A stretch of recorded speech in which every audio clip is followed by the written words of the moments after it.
maybe around 20 inside of the nightclub. Police Chief Mina there addressing the press. Fox 35's Jackie Roscoe at that press conference this morning. We're going to bring her in now for an update. Jackie, good morning. What's the takeaway this morning from that press conference? So much information. I know you're standing by, getting ready to go to us and give us that information. What can you tell us? Yeah, Andrea, well, let me give you kind of like a timeline of when everything started. Basically, it was around 2 o'clock this morning when Orlando police said that one of their officers was just working the club, the Pulse nightclub, and then that's when he started hearing some gunshots. So then he returned fire to that suspect, and then that's when he called for some backup. They said now it's a little unclear if the gunshots were fired inside the club or outside of the club, but then they did say that the shooter returned inside, and that's when multiple agencies started coming in. Now remember, we're talking about 320 people inside the nightclub, and that several people were taken hostages. It's unknown between that time how many people were being shot and killed, because we do know at least 20 people were killed inside the nightclub.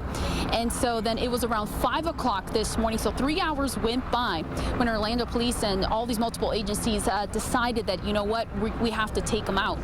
So then 9 officers, we know, engaged with the suspect, and we know that one officer was hurt. Now, we heard Chief Mina talking about that, you know, if it wasn't because of the helmet, he probably would have been killed. So they shot and killed that suspect. They saved several people. We're talking about 30 people were saved. We have 42 people were injured in that shooting.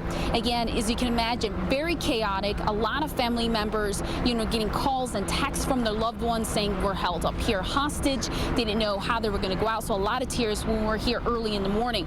And now let's look at this live situation. This is where we have lots of agencies here because they said that the suspect had 2 weapons and a device. Now, they haven't said if it was exactly a bomb or anything, but they don't want to take any chances. So they have a lot of SWAT out here, K9, and we saw a couple of tanks too. And so they don't want to take any risks, and they're just checking the area to see if he had planted any other devices or anything like that, any type of explosives. So that's what we're dealing with right now. And the FBI says, again, they're looking into if the suspect acted alone, why he targeted the Pulse nightclub.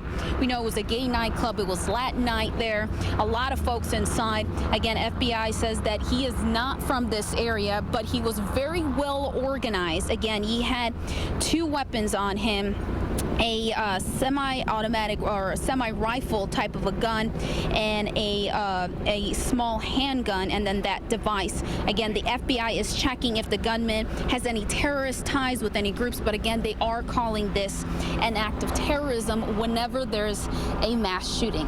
Andrea? Jackie, thank you. We do have a couple questions for you, Jackie. John? Jackie, are people coming there? Are you seeing people who may be related to family members, victims, coming to this area? And what are police telling them to do at this point? Well, they're telling everyone to stay away from this area. Actually, a lot of the loved ones are at RMC. I was looking at some family members. They're trying to actually go in just to find out if their loved ones was in there. And unfortunately, the officers were telling the family, you know what, we have way too many people inside. So they were not allowing loved ones there. So they were just kind of in limbo waiting to find out if their loved one was taken to RMC or any other hospitals, because as you can imagine, they were pretty overwhelmed. Right here, we do not have any families or any club goers here. It was mostly by RMC. Yeah, Jackie, another thing that I thought was sad is that many members of the national press were already here because of the incident from the night before, and so they were already on the scene. So I would imagine the reporter presence down there to cover this story is massive too. Yeah, it sure is. And we did also ask if there's any kind of connection, and Chief Mina said that no, there's no connection with that shooting that happened on Friday and the one from last night. So again, just a lot of media presence, so they're trying to just keep us all back because it's a very fluid situation, still very active, and they're trying to keep us away because, again, they're still trying to see if there are any explosives in the area.